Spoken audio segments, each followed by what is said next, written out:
This week on The Wheelhouse. Calling Dr. X.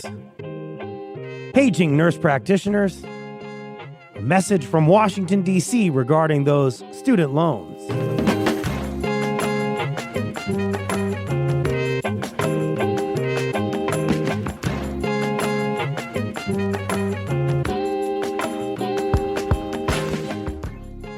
For Connecticut Public, I'm Frankie Graziano. This is The Wheelhouse, the show that connects politics to the people. We got your weekly dose of politics in Connecticut and beyond right here. Last summer, President Donald Trump signed into law a massive federal tax and spending plan. Starting in July, according to that plan, the Trump administration will limit borrowing for students seeking professional degrees. Those loan caps will impact prospective doctors and nurses enrolling in postgraduate studies. This hour, we're talking about loan caps for prospective medical pros at a time when one federal lawmaker says you can't afford to limit that borrowing. U.S. Senator from Connecticut Richard Blumenthal is here to discuss that and developing news regarding now deposed Venezuelan President Nicolas Maduro. Senator Blumenthal, thank you so much for coming back on the show. Wonderful to be with you. Thanks for having me. Good to see you. Good to see that you're working down in Capitol Hill. We appreciate that very much. If folks want to ask the senator a question or you want to ask us anything regarding these professional degrees, you want to share any thoughts that you have, give us a call. I do want to start off, obviously, with some breaking news here, or developing news, rather. The United States Senator Richard Blumenthal has attacked Venezuela, apprehended Maduro, and the legal process is already underway with Maduro here in the United States. It's not the first time, Senator Blumenthal, a president has sort of circumvented Congress here and taken military action. But what are your thoughts on the Trump administration's actions here in Venezuela? I'm deeply disturbed and worried that we've embarked on a lawless, reckless invasion without any clear plan for what our goals are, what the exit strategy is, and what happens in Venezuela and the region now that we have destabilized it. And the meticulous planning that underlay this brilliant operation went for months without any consultation with Congress. In fact, we were deliberately misled when we were told in briefings that the only goal was to intercept narcotics. In fact, they were planning this military operation. We can admire and praise the stunning brilliance and expertise demonstrated by Delta Force. But the fact is, now we have extricated the head of the corrupt administration. We've left in place Maduro's hench people, principally his vice president, now interim president, Rodriguez, and the narcotics dealing, the Iranian influence, all the malign factors that led to this invasion are still there, plus repression is continuing. Now, Trump seems to be all about the oil. He's talking about how oil is going to produce revenue for the United States, but the oil companies are very reluctant. In fact, they seem to loathe the prospect of going into Venezuela, investing billions of dollars when there are already owed billions of dollars for property taken from them. And there are serious risks to their investments, their employees, the oil that may be extracted. So what happens now? What is the plan? And what is the exit strategy? What are the goals? And we have these distractions about possible invasion of Greenland, action against Cuba, Colombia.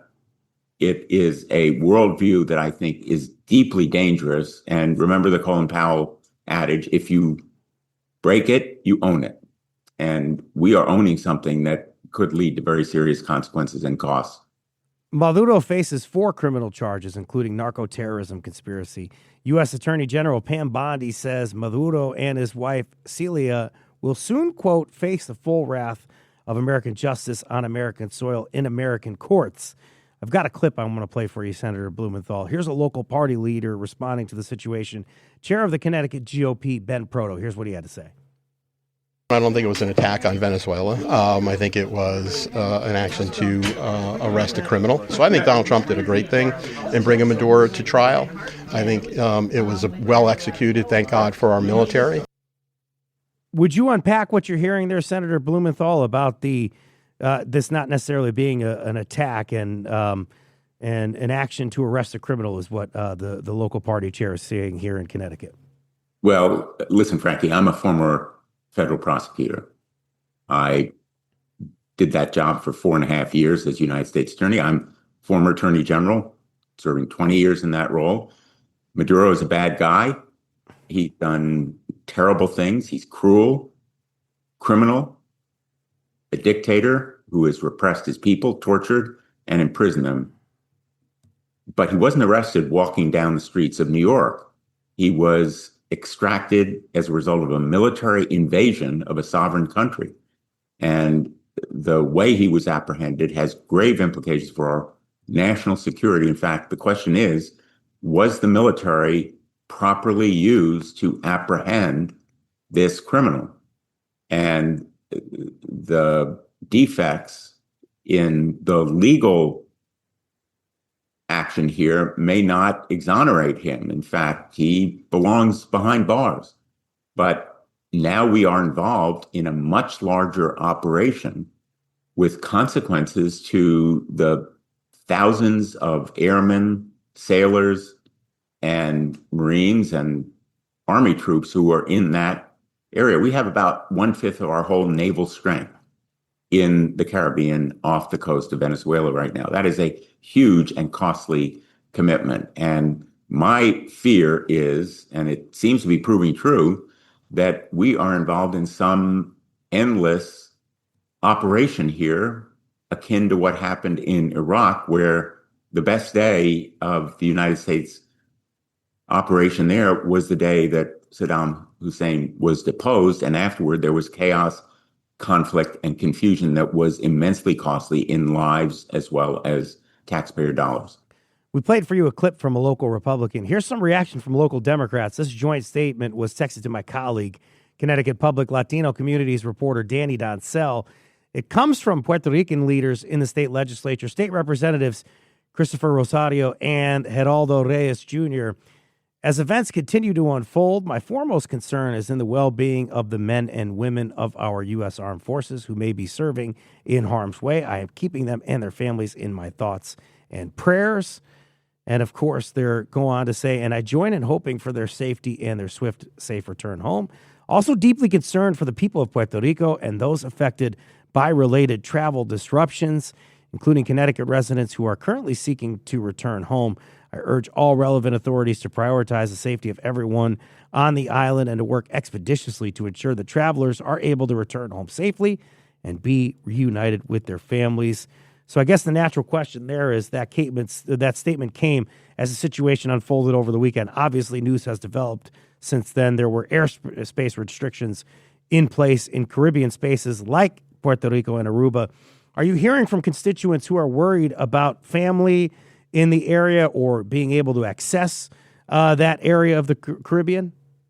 I've heard from some of the Venezuelan community about their concern for relatives who may be victims of continuing repression, arrests, and confinement in Venezuela, because this government seems to be much the same as it was before. You have the same narco-terrorists, the same military, the same political authoritarian leadership there that Maduro cultivated and established.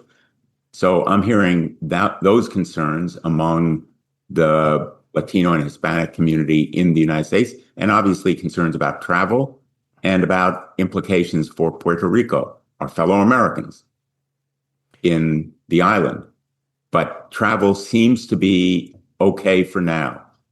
They're rightly worried that instability and chaos in the region could imperil travel and economic dealings in the hemisphere, because plunging Venezuela into chaos, not to mention Colombia, if there are refugees coming across the border, or into Central America could be profoundly destabilizing for the entire region and indicate and impact the economic dealings there. Really an incredible start to the new year, Senator Blumenthal, at a time when lawmakers were supposed to be focused on the next budget battle. I'm sure that's something you're thinking about. But funding for several U.S. agencies runs out at the end of January. Would you take us, if you can, Senator Blumenthal, into the room and help us understand if this situation in Venezuela has gotten in the way of any negotiations or maybe postponed any votes? Just kind of help us understand how it's impacting things, if at all. We need to have a budget by the end of January, and we're working at it. I think it is doable. We have what is called a mini bus as opposed to an omnibus budget right now, which concerns a number of selected agencies like the Department of Homeland Security. Obviously, it's involved in the Venezuelan situation and in immigration. And I am pressing, by the way, for increased funding for the nonprofit security grant program, which protects our synagogues, mosques, churches against anti-Semitism, Islamophobia, other kinds of hate violence. I was the author of the No Hate Bill, and I've been a strong supporter of this kind of funding, which is in that measure. And I think the need for it is increasing as a result of the actions that this government is taking abroad, that Donald Trump has threatened there and in the United States. So I'm hopeful that we will develop a budget and pass it by the end of the month so we don't have another government shutdown, which obviously is to be avoided. As my colleague, federal policy reporter Lisa Hagan reports, any prospective shutdown early in 26 would be smaller in scale than the one we saw in 25, the longest government shutdown in American history, as you talked about omnibus versus minibus here. A big bone of contention for Democratic lawmakers during that budget battle was the expiration of health care subsidies emanating from the Affordable Care Act. House Democrat from Connecticut, Rosa DeLauro, says a vote will happen in her chamber Thursday that would extend the subsidies and potentially support, I think she said, some 143,000 Connecticut residents experiencing this sort of benefits crisis here. What are you hearing about the health care subsidies, Senator? What's happening in your chamber? It's a tragedy. Healthcare subsidies have expired. Hundreds of thousands of people in Connecticut face healthcare costs spiraling upward and insurance premiums now unaffordable for many of them, thousands of them in Connecticut, millions around the country. And the lack of healthcare insurance means, for many people, lack of healthcare. They can't afford healthcare insurance because the premiums have doubled and tripled without the healthcare tax credits that Republicans have blocked. Republicans, in effect, caused the government to shut down because they were unwilling to talk realistically about supporting an extension of those healthcare tax credits beyond December 31. So at midnight, the beginning of the new year, this tragedy and travesty is unfolding for hundreds of thousands of people in Connecticut who look at the open enrollment period and are saying, can't afford it. If I'm going to pay rent, groceries, utilities, can't afford doubling and tripling premiums, and literally increases of thousands, perhaps tens of thousands of dollars over the months and years. So healthcare is so vital to Americans, and we're going to keep fighting for an extension of these healthcare subsidies, including hopefully a vote in the Senate. But I wouldn't anticipate that the government will shut down again. A lot of costs here going up for people. We're talking about groceries. We're talking about, you were talking about healthcare. And of course, we have rent and mortgage payments, a lot of things for people to pay for. Urgency to increase or replace federal funding streams after cuts laid out in the federal Republican tax and spending plan signed into law last July. One particular cut you're highlighting is caps placed on federal student aid for people seeking professional degrees. You've characterized the move as stupid. Why? It's stupid and it's cruel, because what we are doing for example, on nursing is to put a cap, a very unrealistic one, which defies reality, on the amount of loans that nurses can take to do their job, which is so necessary. And here's a stunning fact about healthcare in Connecticut, and it's true of healthcare all around the country. We have a shortage of nurses. In Connecticut last year, there were about 2,900 openings, only 2,600 enrollees. And the reason is it's a tough job. It is so demanding. And for many who burn out, it leads to people wanting to seek other kinds of professional opportunities. But denying America the healthcare it needs, the nurses that are so necessary for the care that doctors provide and other healthcare providers contribute, I think is penny wise, pound foolish, stupid, and cruel, because it will cause needless suffering for the nurses who remain and have to do these jobs when they're overworked and the hospitals are understaffed.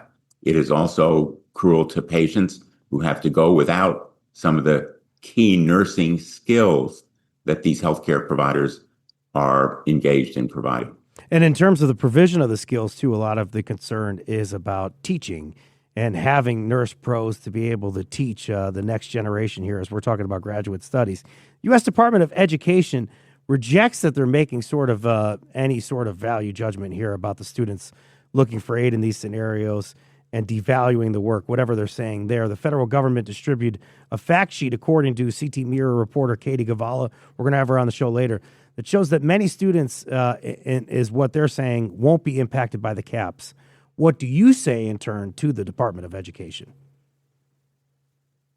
Well, first of all, nurses who seek higher professional degrees are the role models and the teachers for others. And second, the cap will affect many other nurses. And many of these nurses have a right to be outraged that the administration has concluded that nursing is not a professional degree. That's the official line that they've concluded. Nursing is a profession. Degrees in nursing are professional degrees. And demeaning the profession of nursing in this way discourages people from undertaking it when we need them more than ever, and the job is more difficult than ever. So I think it's highly irresponsible. And it just shows the adversity of this administration to education as a whole. As you know, they are about to unrealistically make demands on students who have taken loans from the government. They're going to be denying opportunities to extend those loans, to take public service forgiveness of student loans, and this kind of discouraging and demeaning of higher education is really profoundly damaging long-term to the country. What can you offer next to these folks? I understand that the state government may step up. At least there's some kind of effort there to try to keep some folks studying here in Connecticut, and there may be some money provided. What are you telling nurses and doctors, these prospective medical pros, at this time? We're going to be fighting for any kind of stipends, any interim grants or loan programs that may be available, and we're going to be fighting the cuts and caps that are imposed by this administration. I'm the ranking member on the Veterans Affairs Committee, and we see, particularly in that agency, cuts of literally 30,000 positions. 30,000 positions, which are physicians and nurses, schedulers, counselors, key healthcare providers, and workforce that's necessary to do the compensation and benefits that veterans deserve and rightly demand. They've earned it. We owe it to them. And as the ranking member on the Veterans Affairs Committee, I am going to be issuing a report in just a week or so, portraying in total what has been done in degrading healthcare to our veterans. But veterans also depend on Medicaid, which has been cut. Veterans depend on the healthcare tax credits and subsidies, which expired on December 31. We need a full court press to maintain and enhance healthcare in America. We shouldn't be satisfied with what we had before. It was ridden with problems, and we recognize those problems. We ought to be trying to enhance, not degrade our healthcare system, including healthcare insurance, which Americans need and deserve. Senator Richard Blumenthal, I am so appreciative of you stopping by to mark the new year here at the Wheelhouse on Connecticut Public. Thank you for coming by, and we look forward to the work that you have ahead of you in 2026. Thanks so much for having me, Frankie. Thank you, Senator. Thank you. Big year ahead, as we mentioned. We got the midterms and more, so a lot of work for Senator Richard Blumenthal to do as well. After the break, a university president from Connecticut joins us to talk about the impact of federal cuts on local colleges and universities. If you want to talk to us, you want to react to what you just heard from Senator Richard Blumenthal, give us a call, 888-720-9677, 888-720-9677. Stay tuned for Goodwin University President Mark Scheinberg. More Wheelhouse next on Connecticut Public.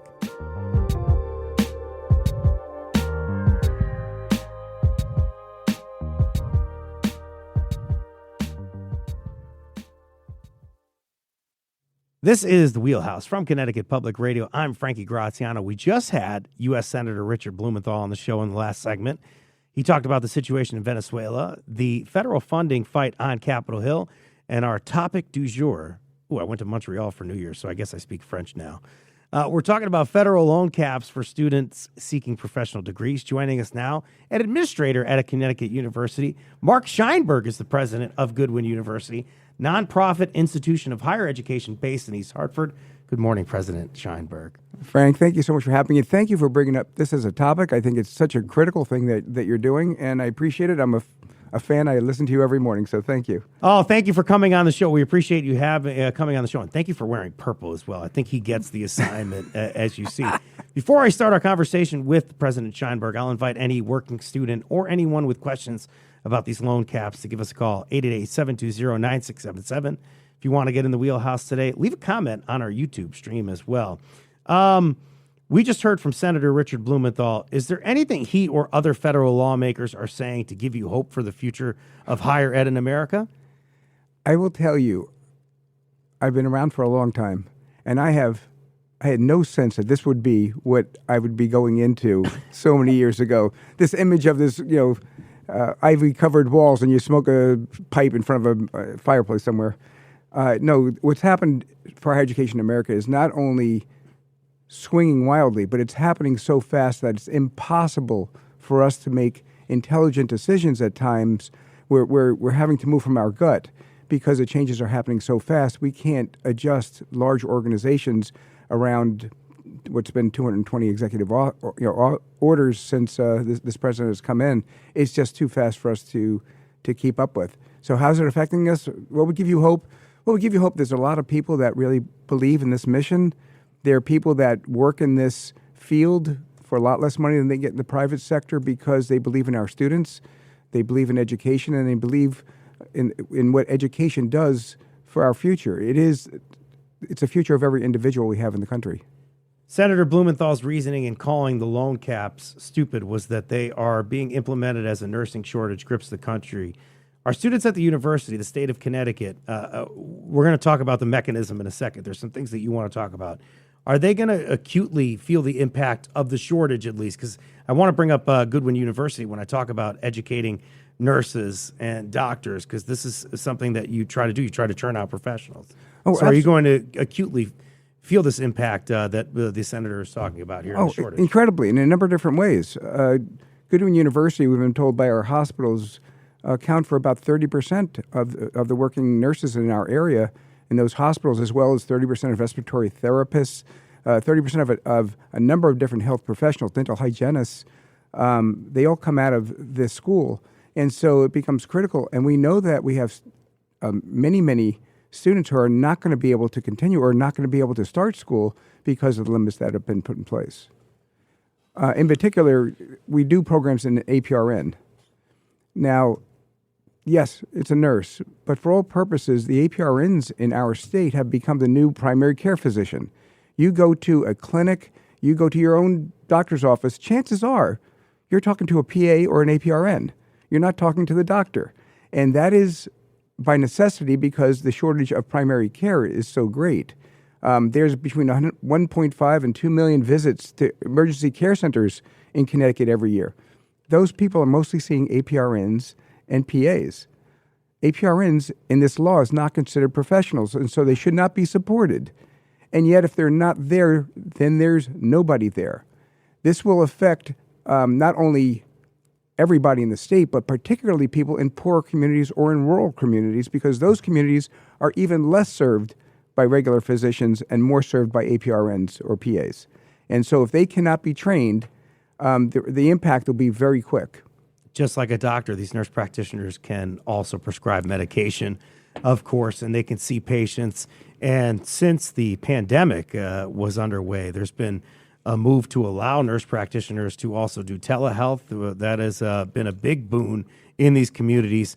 And shout out to the work that they do, including my wife, Colleen Graziano, NP, who is a fantastic nurse practitioner. So thank you for shouting out the work that they do.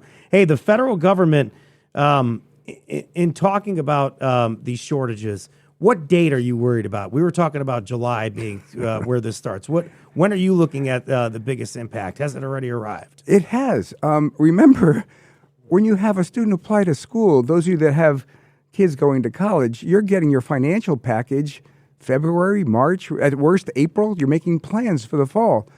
We have students calling us right now getting their packages for the fall, which, by the way, is after July 1st. But they're not going to wait till July 1st to find out how it's going to shake out. They want to know today. And frankly, we don't know what to tell them. They're asking very logical questions. How much am I going to pay? Where's it going to come from? We have no idea. So is yes. part of that you may get money from the state, hopefully, or something like that you're looking for? Right. Yesterday they had a press conference with Senator Slapp and Representative Haddad chairing this conference where they are proposing putting some money into essentially a backstop or a guarantee fund for Chesla so they can begin to give some funds to graduate students who will be affected by the federal bill so that there will be another way to get subsidized student loans for students so they're not put into the private loan market. And so I'm hopeful that the legislature deals with this, but not at the end of the legislature. It has to be passed in the very beginning of the legislative session. Otherwise, colleges won't have the guidance that they need in order to talk to students. Because they're applying now. Because they're applying right now. That is a very important thing to bring up and a very big nuance factor in all this. We love nuance on the Wheelhouse. The federal government, at least in putting these caps through, a couple of things they're saying. One that I want to get to here is that most students won't be borrowing enough to be impacted by the revised student loan caps. There is a moving target, too, because they're changing the classification and things like that. So what do you say to the Department of Education? Well, the Department of Education, first of all, is creating national law.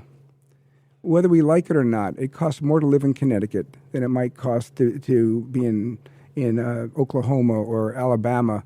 And the cost of colleges are a little bit higher here. And so some arbitrary number that they say is the cap isn't as fair in every part of the country. Those sort of indexing ideas tend not to work. Secondly, the cap that they gave is so low. It's $20,500 per year in graduate school. Now, no offense, but that's not a huge amount of money. I'm not saying that people should be charging absurd amounts of tuition, but a $30,000 tuition would not be considered a high tuition anywheres, and you're already short. So the need for more money is real, and the idea that cap is going to be enough is silly. And that is what the federal government is saying too. They're hoping that that these institutes of higher learning are going to charge less money for school. Is that something that you're having to kind of cope with at this time? Is that an option? Is that something that you can do at this point? So keep in mind, you mentioned the whole industry and how we're looking at things. The two things that come to mind when I hear that, one is that the discount rate in this country is nearly 60%. So that's you're not even paying the sticker price. Right. The sticker price is people paying less than half the sticker price, and so that part makes that absolutely silly. But but more so than that, look how many schools are closing. If this was such a fat industry that we are making all this kinds of money, we wouldn't all be closing. There are more schools that are on the red zone, they would call it, for accreditation than ever has happened in history, which means that they are all in a position of being very fragile, and that's across the board. No, we're not going home with piles of money in the bank. There are exceptions, and there will always call out those schools that have the $1 billion endowments, and they are toted out every time. They are the small minority. When you say fat cat, I'm thinking about Fat Cat from Chip and Dale or something like that. We see that often when we see protests of unions and things like that. Certainly not seeing a fat cat in front of me here, but you talked about those exceptions. You talked about whether or not these nurse pros and these medical pros are going to be feeling this acutely. What other kind of concerns do you have at this time? What other things do you need the legislature to address here in Connecticut? So the big issue that they're dealing with is graduate students who need support for graduate school. But what wasn't as recognized, because it's a smaller piece of the law but really critical, is that for undergraduate students attending school part-time, their loan eligibility just got cut in half. And that may not seem like anything but an arcane fact. But what happens is that for a student who's going back to school to become nurses, those students at this point have got their loan eligibility cut in half. So if you are a working person, 85% of the students at Goodwin University are working adults. And for those people, they can only really come to school part-time. They can't quit their jobs and they have families, 2/3 are single parents. They need to go to school part-time. That's the best they can do. If the funds are cut in half, they can't afford to come to school. And I don't know if I can make that more stark than I am, but I'm telling you that the institution that provides 30% of your nurses, their students who are largely very highly diverse, who are many times multilingual, they're not going to be able to have the funds to go to school unless they either quit their job and go full-time, and the feds are good with that, or if they go to the private market to borrow money there. And by the way, these students coming in don't have any credit, so the private market is really not looking for them either. It sounds like there's a double whammy there. So you have your graduate students that are impacted, and you also have undergraduate. And just to sum this all up quick here, there is a time crunch. While the law does really impact people here in July, obviously you have people applying for school now. So there is a lot there. Can we try to find maybe some optimism here? What gives you hope? What can you do here? What's a way to look forward here? Well, what gives you hope is, first of all, we are finding solutions. We are finding ways to save every dollar that is possible to keep tuition low. We are finding ways to more deeply partner with industry so that there are less gates to get people out of school and into jobs. We're doing more work at the high school level, so people are coming in with credits and can do things more quickly. We're turning every knob that we have, and so higher education changes lives, one at a time, but entire communities in aggregate. One quote that one of our APRN students, when they found out about this, they said, 5 years ago, the nurses were the heroes. Their big deal was made about how they braved the COVID and went into work and did everything. And where are we now? Like, where is all that love about, and where's that appreciation that we're just trying to do our job?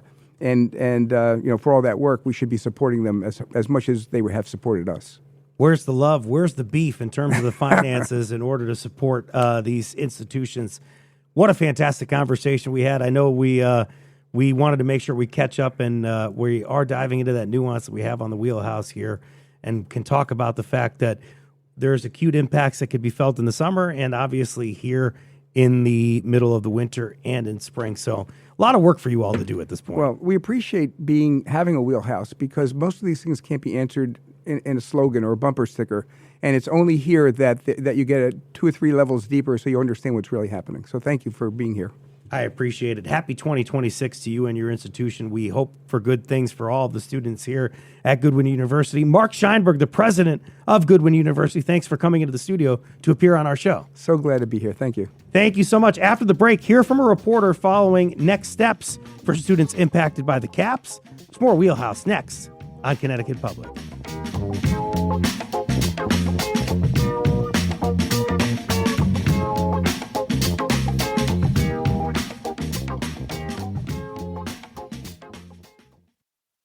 This is the Wheelhouse from Connecticut Public. I'm Frankie Graziano. Today we're talking about working students and new federal loan caps. Those kick off in July as part of the Trump administration's big spending and tax package. We've heard from U.S. Senator Richard Blumenthal and Goodwin University President Mark Scheinberg. Now we're going to go to reporter Katie Govala to break down what we've heard today and the actual outline of the federal government's adjustments to professional degree loans. Katie's a health reporter with Connecticut Mirror. Thank you so much for coming on the show, Katie. Thanks for having me, Frankie. Happy New Year. Happy New Year to you as well. We got a lot to dive into. Folks, if you're a student reliant on federal loans for your education, what do these upcoming changes mean to you? Give us a call, 888-720-9677. All right. All show we've mentioned that prospective nurses and doctors are impacted by the loan caps. There are levels to this. 11 programs qualify for professional degree status as outlined by the United States Department of Education. Students in that tier are subject to caps, and then there's degree fields that aren't classified as professional. They face caps as well. Can you explain who's in, who's out, who gets capped harder? Yes. So previously, the federal government had a program called Grad Plus, and that lent all the money you needed for your degree. So it was essentially unlimited up to the cost of what you needed to get that degree. So that program is going away. And now they're saying we're instituting caps. It's worth saying, you pointed it out, their claim is that these unlimited loans really led to the ballooning cost of education, and that they're hoping to control that. So now there are two tiers. There are going to be caps, and there are two tiers of caps. And the first is what they're calling professional degrees. And those include doctors, those include pharmacists, those include dentists. I think there's a list. It's about 11 degrees. Yeah. And they would qualify for $50,000 a year, $200,000 over the course of a lifetime. And then you have a second tier. These are graduate programs. So they're not being defined as professional by the federal government. These caps are half of what those professional degrees get, so $20,500 a year, $100,000 over the course of the lifetime of the loan. Now, it is also worth saying that the Trump administration says, look, we do respect nurses. This term professional, we're using it as an internal definition for the sake of delineating the caps, and that this does not have a reflection on how we view their role. Of course, you have nurses reacting pretty poorly to that, as well as elected representative like Senator Blumenthal. Yeah, because there's a clear tier there, as you see. There's the nurses and there's not. Mm-hmm. And the nurses are not included in that highest tier. But then also, if you're a doctor, you're facing a cap for the first time. You're facing a cap for the first time. That's right. That's the big complaint that they have. So that's kind of the higher level look at it. As I outlined earlier in the show, and you just got to this by saying that they're not trying to necessarily say that they're making a value judgment here. Mm-hmm. They're sort of downplaying the issue, saying a majority of students subject to the new caps don't borrow enough to be impacted. Can you help us understand this fact sheet that they released? What did you find out? Yeah, so that is what they say, that about 95% of the students who borrow under the limit, and also that only around 17% of nurses nationally have these advanced degrees. But, as we heard Senator Blumenthal say, if you are, you've done your bedside nursing and you're ready to be a leader, whether that be teaching, whether that be going into policy work, whether that be becoming a nurse practitioner, you need to go and get that advanced degree. So in a way, this is impacting the leaders of that nursing industry. And so Many people saying, "Where's the love at this point?" Yeah. That was important to hear that from Dr. Scheinberg earlier as he was talking there. But continue to finish your thought. Yeah, and so what's interesting though is that we went to a press conference. I went to a press conference where there were probably like 12 nurses standing in the background, and you've probably been to a million of these. They're kind of boring. But a fellow who's going to speak next? Right, a fellow reporter I thought did an awesome thing. He said, "Hey, can just show of hands, would this cap have impacted you?" Which I thought was such an interesting question. That type of thing never happens at a press conference, and everyone raised their hands. So, I can't say that I've done the reporting to verify that claim by the Trump administration that 95% of people wouldn't be impacted, but at least in that room, it seemed like there would have been an impact to their education, and these were professional nurses. So, what you're going to hear from the nurses either way is that, as you mentioned earlier, if you're going to be a lead nurse, if you're going to advance the field, you're going to need this degree because somebody's going to have to teach these nurses. Yeah. So it is 17%. This is the big figure, right? This is the X factor. 17% of nurses seeking these advanced degrees, but that 17% teaches the next generation. Yeah. And so we'll see where that goes. They're the professionals as well. Anything Democratic lawmakers can do, or is this the type of deal you'd need a change in federal leadership to overturn these load caps? No, so as Mark mentioned, the Lamont administration is looking to help support people who are impacted by these new caps. They're putting together a state loan forgiveness fund. I think it's going to be something around $10 million. And,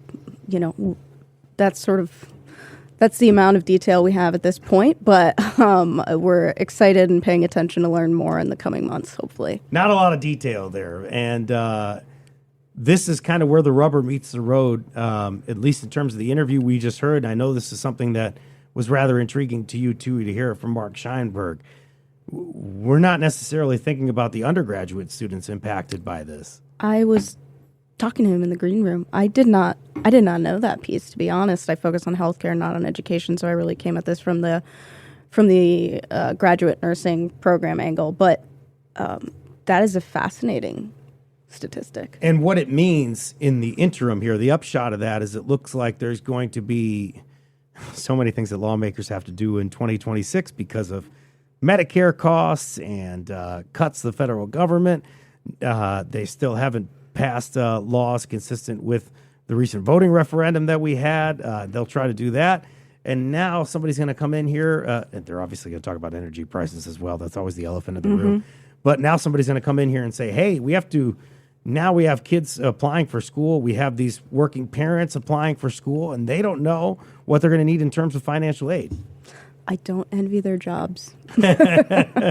You'll be there to follow it. We're not done yet. The interview with Goodwin University, Mark Scheinberg, president, a news release we got in advance of that. I think this came from the state lawmakers. It said, quote, working students in the Connecticut state colleges and university system borrow an estimated $17 million per year through affected programs, and institutions such as Goodwin University, known for educating working nurses, are expected to feel that impact acutely. Are you seeing that? Are you hearing something similar to the figures he's talking about where they're educating 30% of the nurses in the field at hospitals?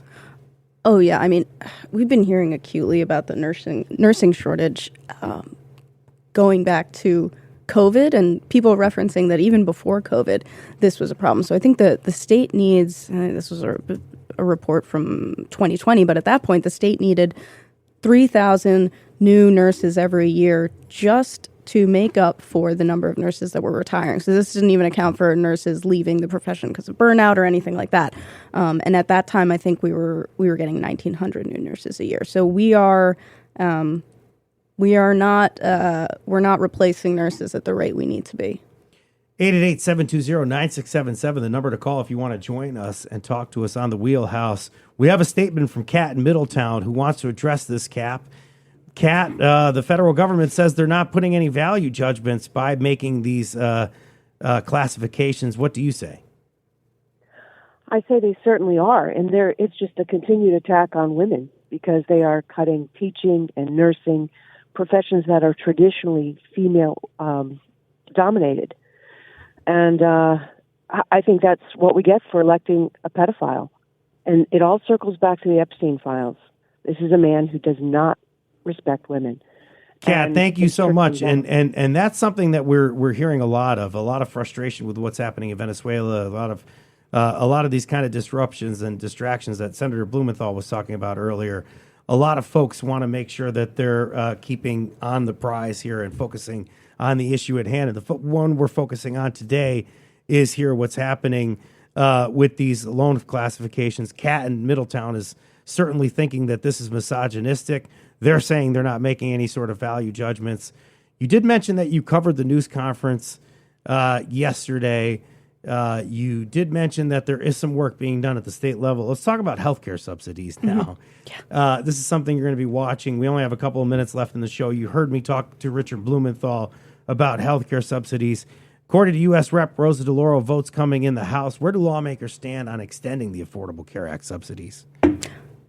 Honestly, I'm not extremely hopeful that is going to happen. And it sounds like Senator Blumenthal said that it's not really happening in the Senate at this point. Yeah, I think the idea is that it may pass in the House, but it will not pass the Senate.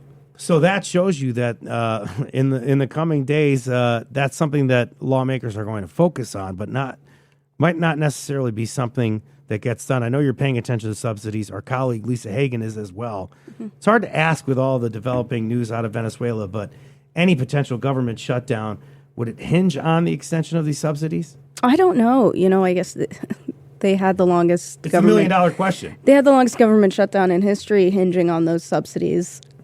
I can't imagine it would have the same momentum going in.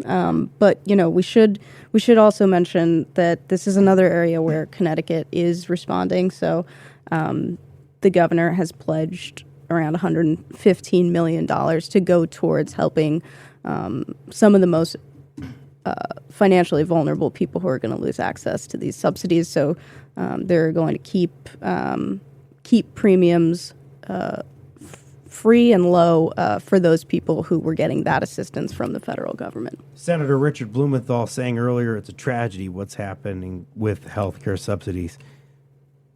If you want to follow along on this reporting, I know we're going to be asking this question. Katie and I and Lisa Hagen, we're going to be texting on how the healthcare subsidies come up in these conversations. Will there be another government shutdown? It may not be as big in scale. It may not happen at all. Senator Richard Blumenthal says he doesn't expect it. These are the things that we're going to be talking about on our private text chains here, just to give you a little bit of what's happening. You've been listening to Katie Govallo. Follow her reporting.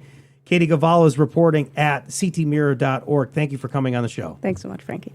Today's show was produced by Tale Ricketson. Welcome to the team, Tale. It was edited by Patrick Scale. Our technical producer is Eugene Amatruda. Special thanks to Robin Doyen-Aiken, Isaac Moss, Megan Fitzgerald, Connecticut Public's visuals team, and our operations team. Download the Wheelhouse anytime on your favorite podcast app. I'm Frankie Graziano. This is the Wheelhouse. Thank you for listening.